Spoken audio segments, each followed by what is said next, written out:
왜 이렇게 됐느냐를 따져보면은 이재명 대통령의 자업자득이다. 두 가지 포인트가 있는데 당권과 대권이 항상 분리가 됐었거든요. 네. 대통령이 되자마자 전당대회가 열리고 바로 자기 정치가 지금 들어갈 수 있는 여건이 만들어졌다. 박근혜 정부 때의 황우여 대표처럼 그림자처럼 보좌를 하고 약간 당정 간의 이견을 조율했던 사람을 기대하기 어려운 거는 대통령이 사실은 그런 걸 만들었다는 거와 또 하나는 너무 많은 권한들을 계속 주는 이런 방식이 결국은 지금 당원들의 힘을 얻고 정청래 대표가 이렇게 된 거는 이재명 당대표가 사실 만든 거거든요. 그러니까 본인이 감내할 수밖에 없는 거예요, 이거는.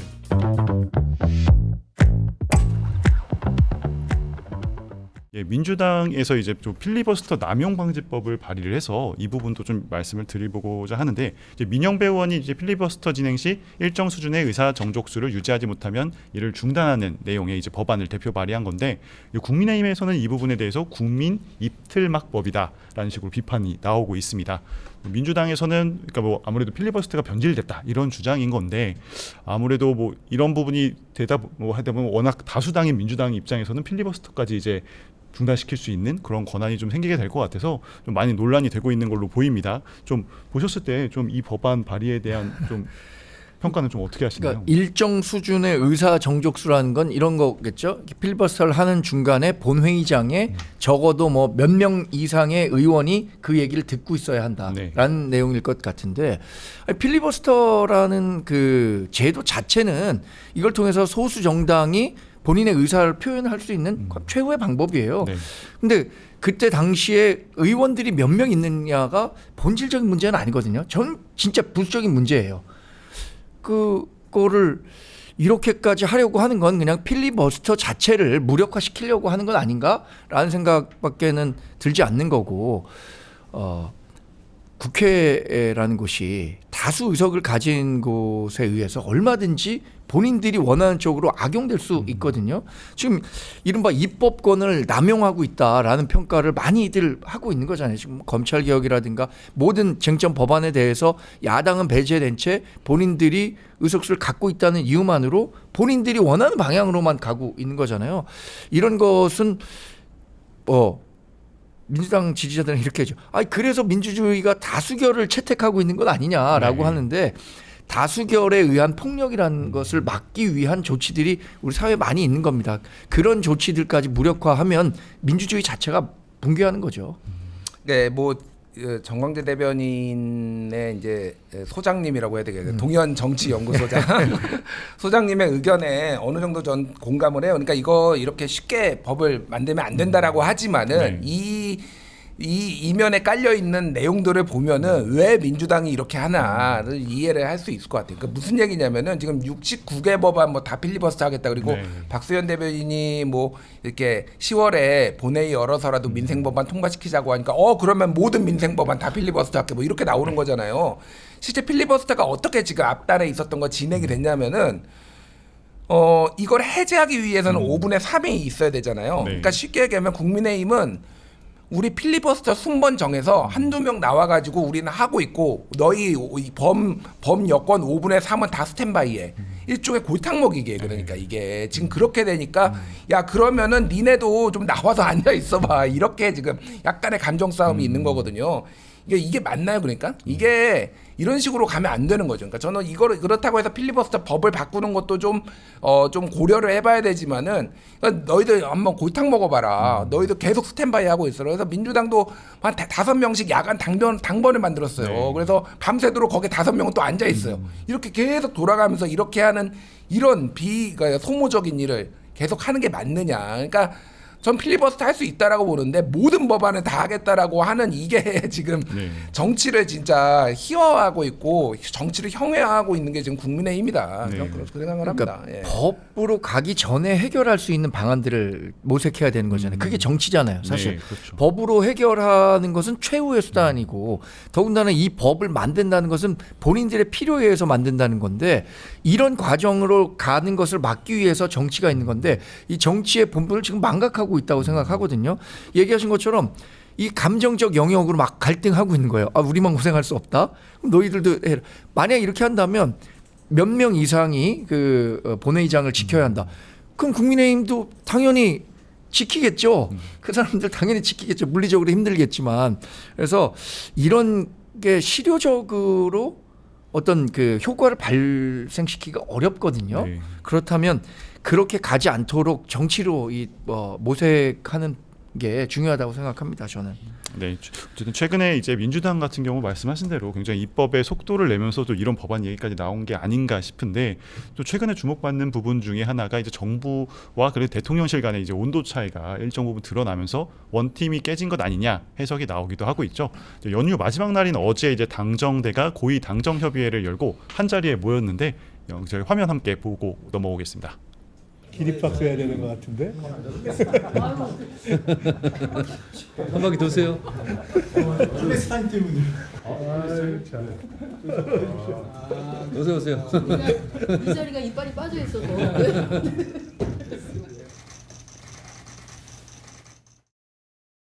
당정이 사법 개혁을 네, 오늘 방금 화면 보시면 이제 굉장히 환하게 웃으면서 등장하는 김병기 원내대표 모습이 보였고 김민석 국무총리 등 참석자들의 표정은 상당히 밝았습니다. 네, 그리고 이제 당정대 모임 이후에 이제 주요 의제에 관한 이제 부동산 정책 관련한 속보들도 나왔었고 아무래도 요새 뭐 집값 문제나 이런 부분 이야기가 계속 나오다 보니까 그런 걸로 보이는데 뭐 최근에 계속되고 있는 당정 이런 균열론에 대해서 또 굉장히 기사들도 나오고 있는 상황인데 어제 좀 회동 어떻게 보셨습니까? 아니 우리가 이제 만나서 화기애애하다가 바로 돌아서자마자 싸운 걸 한두 번 본 게 아니잖아요. 네.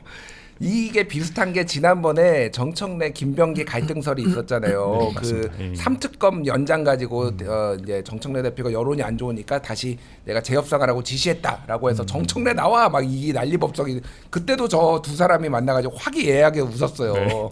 그러면 뭐 그게 해결되냐? 그리고 지난번에 대통령하고 여야 대표회담 했을 때 그때도 정청래 장동혁 둘이서 막 이렇게 악수하면서 제가 사람 되려고 쑥과 마늘에 100일 아직 못 먹었다 막 네. 화기애애했잖아요. 바로 싸우기 시작했어요. 그러니까 이견이 있고 갈등이 있음을 부인할 수는 없어요. 저거를 가지고. 예, 뭐 저거는 이제 카마플라주 같은 거죠. 위장 같은 거고.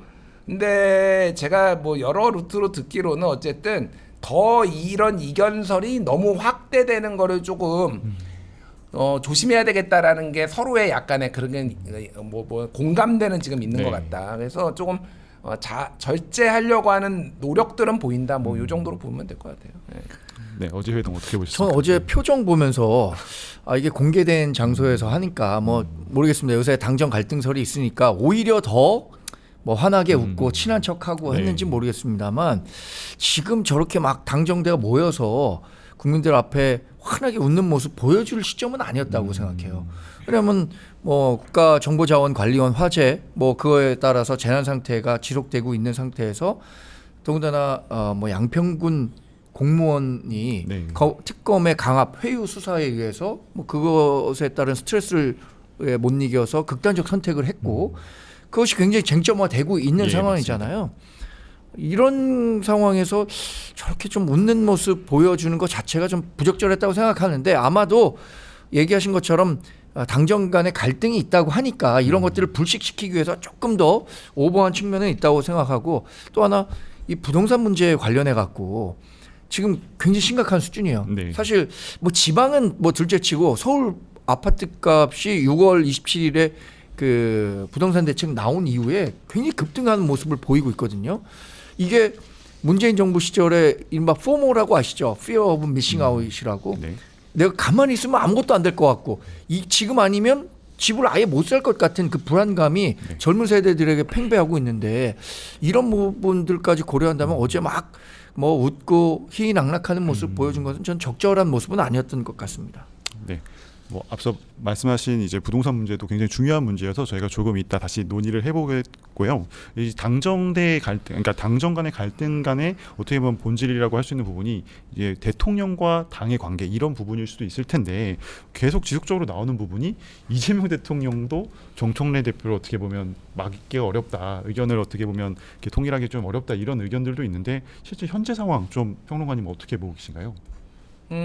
뭐 우상호 정무수석이 이제 최근에 뭐 KBS 라디오하고 인터뷰도 하고 여러 차례 얘기를 했는데 이제 가장 많이 쓰는 단어가 뉴 노멀이라는 네. 단어를 계속 쓰고 있잖아요. 그러니까 과거처럼 대통령실이 당의 당무에 개입을 하거나 강제적으로 뭔가를 강요할 수 있는 상황이 아니다라는 거를 여러 차례 얘기를 했으니까 그러니까 어쨌든 좀 이례적인 상황, 정권 초기에 그것도 네. 정권 말기도 아니고 중반 이후도 아니고 말기가 아닌 상황이 이렇게 나오는 거는 이례적이긴 하지만은 이제 그냥 인정을 해야 될 것 같아요. 저도 그러니까 왜 이렇게 됐느냐를 따져 보면은 이재명 당대표 전 당대표의 이재명 대통령의 자업자득이다 일종의 그런 네. 생각이 들어요. 그러니까 두 가지 포인트가 있는데 하나는 지금까지 대선 주자와 그리고 당대표, 그러니까 소위 말하는 당권과 대권이 항상 분리가 됐었거든요. 네. 대선 후보는 당대표를 맡지 않았는데 지금 이번에 그렇게 됐어요. 물론 비상계엄이라든지 여러 가지 뭐 전국의 상황이 그렇게 당대표가 대통령 후보까지 하게 되는 거를 강제한 측면도 있지만은 전당대회가 너무 빨리 열린 거예요. 그러니까 네. 대통령이 되자마자 전당대회가 열리고 바로 자기 정치가 지금 들어갈 수 있는 그런 여건이 만들어졌다. 뭐 박근혜 정부 때의 황우여 대표처럼 이렇게 그림자처럼 보좌를 하고 약간 당정 간의 이견을 조율했던 사람을 그거를 막 기대하기 어려운 거는 대통령이 사실은 그런 걸 만들었다는 거 하나. 또 하나는 당원들한테 계속 권한을 당원 주권도 중요하기는 하지만은 너무 많은 권한들을 계속 주는 이런 방식이 결국은 지금 당원들의 힘을 얻고 정청래 대표가 이렇게 된 거는 이재명 당대표가 사실 만든 거거든요. 그러니까 본인이 감내할 수밖에 없는 거예요, 이거를. 네. 그러니까 그런 거를 이제 어느 정도로 이해할 수밖에 없는 상황이 된 거 아니냐. 예. 아니, 그래서 지난번 전당대회 때 이재명 대통령이 내심 박찬대 대표를 응원했던 겁니다. 네. 박찬대 대표 체제를 만들어야 이 국정 임기 초반에 본인의 국정 동력을 충분히 살릴 수 있을 것이다라고 생각했었던 거죠. 민주당 현역 의원 지금 166명인가 있잖아요. 166명 가운데 제가 알기로는 한 120명 정도는 아마 박찬대 의원을 밀었을 겁니다. 당 대표로. 그런데도 불구하고 정청래 의원이 당 대표가 되면서 상당히 걸끄러운 관계가 예정돼 있었던 거죠. 박수현 수석 대변인이 정청래 대표가 내가 지금 자기 정치하고 있는 건가? 이렇게 자주 물어본다고 하고 있잖아요. 네. 그 스스로 인정하고 있는 거예요. 본인 자기 정치하고 있다는 것을 알면서 다른 사람에게 확인하고 있다고 생각하는데 본인은 그렇지 않다고 생각할 수 있죠. 그러나 중요한 건 뭡니까? 다른 사람들이 그렇게 인식하고 있다는 거예요. 정치에서 제일 중요한 게 뭐예요?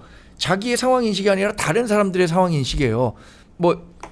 조금 더 얘기 나눌 수 있겠지만 특검에서 양평군 공무원에 대해서 강압 회유 수사 없었다. 본인들 얘기하고 있습니다. 그러나 밖에서 봤을 땐 특검에서 뭔가 있는 것 같은데 네. 라고 생각하는 게 현실이라면 그 현실이 반영되는 거거든요. 지금 그 정청래 민주당 대표도 내가 자기 정치하고 있나? 이렇게 주변 사람들에게 물어볼 것이 아니라 정말로 자기 정치하고 있다는 사실을 인식하고 대통령이 언젠가 이 화살을 나에게 돌릴 수도 있다라는 공포감 이런 것들도 좀 가져야 하는 시점이 아닌가 생각이 듭니다. 네. 말씀하신 이제 양평 군청 공무원의 이제 극단적 선택에 대해서도 여진이 좀 계속되고 있는 부분이라 이 부분도 좀 얘기를 해보겠습니다. 국민의힘이 공개한 해당 공무원의 이제 자필 메모를 보면 지치고 힘들다, 강압, 회유 이런 내용들이 좀 담겨져 있는데 특검팀은 이제 입장문을 내고 이 부분에 대해서 이제 강압이나 회유는 없었다고 반박을 한 상황입니다. 국민의힘은 이제 여당이 만든 괴물특검이 폭력 강압 수사를 한다며 이렇게 주장을 하고 있는데 이 부분에 대해서 뭐 특검에 대한 특검까지 해야 된다 주장도 나왔는데 대변인님 보셨을 때 수사가 좀 필요한 사안으로 보시나요? 수사는 반드시 필요하죠. 이런 의혹이 제기됐을 때 해당 그러니까 당사자가 그거 사실 아니다라고 얘기하면은 국민이 그래 사실 아니라고 하니까 사실 아니네 이렇게 인식할 수 있습니까? 아니 그렇다면 특검 지금 왜 하고 있는 거예요? 세계 특검에 대해서 왜 하고 있는 거예요? 지금 양평군 공무원의 극단적 선택이 가져온 파장은 전 생각보다 훨씬 큰 것 같아요. 네. 특검이 처음에 출범할 때부터 과거와 달리 그냥 당시 야당이 추천한 사람들로만 구성이 된 특검입니다. 그리고 지금 최상병 특검을 맡고 있는 이명현 특검 같은 경우에 특검이 된 이후에도 본인의 그 SNS에 상당히 정치적으로 편향된 메시지들을 계속 공유하고 있어요. 그럼 수사의 객관성 담보될 수 없다고 봐야겠죠. 양평군 공무원 사건을 다뤘던 곳은 김건희 특검인데 김건희 특검도 지금 어떤 얘기 받고 있습니까? 19명이 기소됐거든요. 이 가운데 14명이 구속됐습니다. 그런데 9명이 이 공소장에 김건희 여사와 관련한 내용은 없어요. 김건희 여사를 빌미로 그 사건이 시작됐지만 그것과 관련 없는 다른 일들로 9명을 구속시킨 거거든요. 이게 민주당이 얘기했었던 검찰개혁의 주요 명분 별건 수사 아닌가요? 그리고 지금 양평군청 공무원의 극단적 선택, 이거 피의자 인권 존중하라고 해서 검찰개혁하겠다는 거 한 거 아니에요? 근데 특검이 하고 있는 행태는 그동안 민주당이 그 비판했었던 모든 요인들을 다 갖고 있는 거예요. 그렇다고 뭐 특검과 관련해서 중요한 그 수사 성과가 나왔느냐? 수사 성과 나온 것도 없어요. 최상병 특검 지금까지 나온 것은 윤석열 대통령 경로했었다. 이거 하나예요. 경로했었다는 건 대부분 사람들 다 알고 있었던 거잖아요.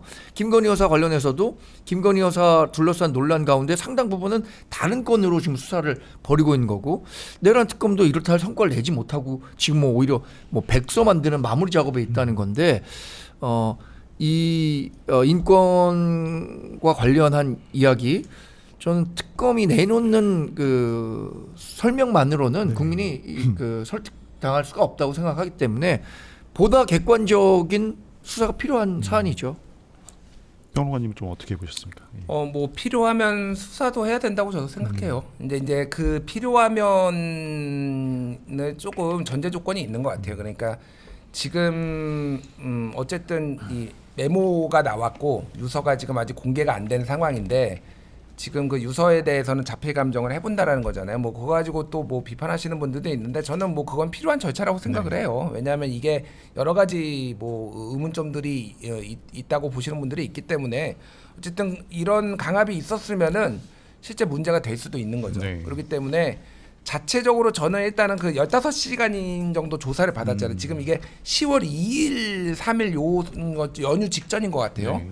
그러니까 그때 그러면은 조사 내용이 어땠는지 이거를 뭐 이를테면은 뭐 언론에다 공개는 할 수 없어도 거기 녹화가 돼 있으면은 그 내용들이나 이런 것들을 어느 정도 검증을 통해서 이게 조금 뭐 진짜 무리한 강압이나 회유가 있었는지는 봐야 될 것 같다. 네. 그 생각은 들고 이거는 특검 차원에서도 특검이 계속 수사를 어떤 정당성 그리고 특검이 수사를 하기 위해서도 이런 게 의혹이 있다라면 털고 가는 게 맞는 것 같아요. 네. 지금은 그래서 일단 뭐 이게 안타까운 일을 그 고인이 되신 분이 또 심적으로 많이 압박을 받았을 텐데 다만 이게 정말로 강압 수사 때문이었는지는 아직은 좀 더 네. 봐야 된다라고 개인적으로 봅니다. 왜 그러냐 짧게 설명을 하면은 이게 지금 공흥지구의 특혜 그때 그 김건희가 ESIND인가 그 회사에서 공흥지구 개발을 했는데 2016년에 개발 부담금이 17억이 나왔는데 2017년에 0원이 됐어요. 네. 근데 그거를 당시 개발 부담금을 산정하는 담당 공무원이었거든요. 물론 이런 개발 부담금은 본인이 공무원이 하는 게 아니라 외부 업체나 이런 데 맡겨요. 근데 왜 이렇게 바뀌었느냐 도대체. 네. 어떻게 17억이 나오던 게 0원이 됐느냐. 당시 그러면 이 과거 여주지청장을 했었던 윤석열 검사의 입김이 있었던 거 아니냐라는 거를 조사를 면밀해 볼 필요는 있어요. 그러니까 네. 그런 부분까지 이거를 다 뭐 이것 때문에 접는다. 저는 그거는 좀 아닌 것 같습니다. 예. 근데 지금 이 강압 회유의 기본적인 구조는 그거예요. 당시에 군수를 하고 있었던 지금 우리 당 소속 국회의원인 김선규 의원과의 네. 연관 관계를 묻고 있다는 거잖아요. 자필 메모에도 김 의원과 관련이 없다라는 사실을 쓰고 있죠. 근데 그것과 관련해서 인정하라라고 얘기를 하고 있다는 거는 저는 이거 수사가 굉장히 다른 방향으로 가고 있다. 그러니까 특검이 아까 얘기한 것처럼 김건희 여사와 관련한 이야기를 중심으로 수사를 하라고 했는데 거기서 나오는 자꾸 곁까지 그러니까 지금 우리 당에서 이거 정치 모복성 특검 네. 아니냐 이렇게 얘기를 하고 있는 거고요. 만약에 이게 수사가 이루어진다면 저는 이 CCTV라든가 조서라든가 유서 아직까지도 가족들에게까지 공개 안 되고 있는 거잖아요. 이게 뭐 법적으로 공개가 안 된다는 거예요. CCTV 누가 대중에게 공개하라는 거 아닙니다. 과거에 윤석열 전 대통령 그 구인영장 받았을 때 그 법사위원들끼리 가갖고 다 봤던 거잖아요. 네. 그런 것처럼 당사자들에게도 당연히 CCTV 공개해야 되는 거 아니에요? CCTV 공개를 통해서 그때 당시에 강압이 있었는지 없었는지 조사의 분위기는 어땠는지 회유나 강압이 있었던 건지 이런 부분들 검증하면 되는 건데 이거 민주당에서 맨날 하는 얘기 그거잖아요. 감추려고 하는 자가 숨는 자가 범인이다. CCTV 같은 거 명명백백하게 관련 당사자들에게 공개를 하면 이런 의혹 불거지지 않을 수 있다고 생각하는데 네. 이걸 공개하지 못하는 이유가 뭐냐? 이걸 물지 않을 수가 없는 거죠.